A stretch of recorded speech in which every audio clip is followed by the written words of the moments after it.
گر خوشی چاہیے مدینے چلو،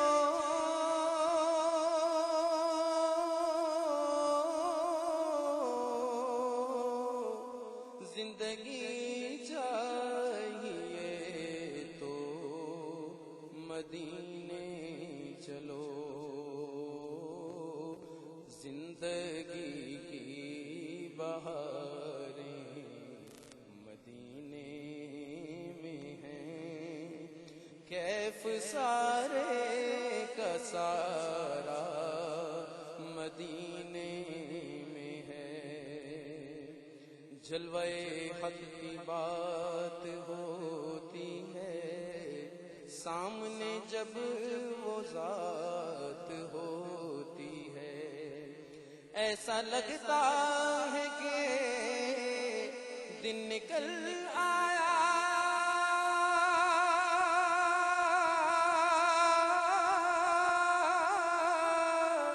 جب مدینے میں رات ہوتی ہے، کیف و مستی میں ڈوبی ہوئی رات ہے،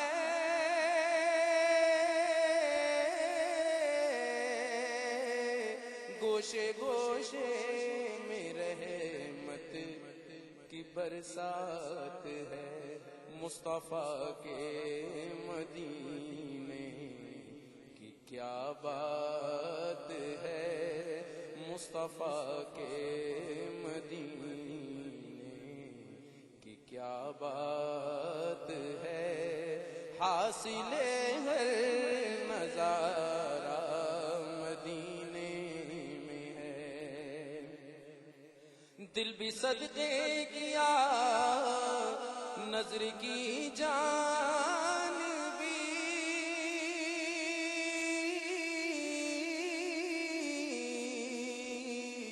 روح تسکین پائے تو پائے کہاں، اب دور رہ کر جئیں کس طرح ہم یہاں، جب کہ سب کچھ ہمارا مدینے میں ہے، مدینہ یاد آیا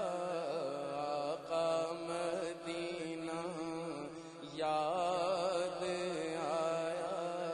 ہے، آنکھوں میں بس گیا ہے مدینہ حضور کا، بے کس کا آسرا ہے مدینہ حضور کا، جب سے قدم پڑے ہیں رسالت مآب کے، جنت بنا ہوا ہے مدینہ حضور کا، نبیوں میں جیسے افضل و اعلیٰ ہے مصطفیٰ، شہروں میں بادشاہ ہے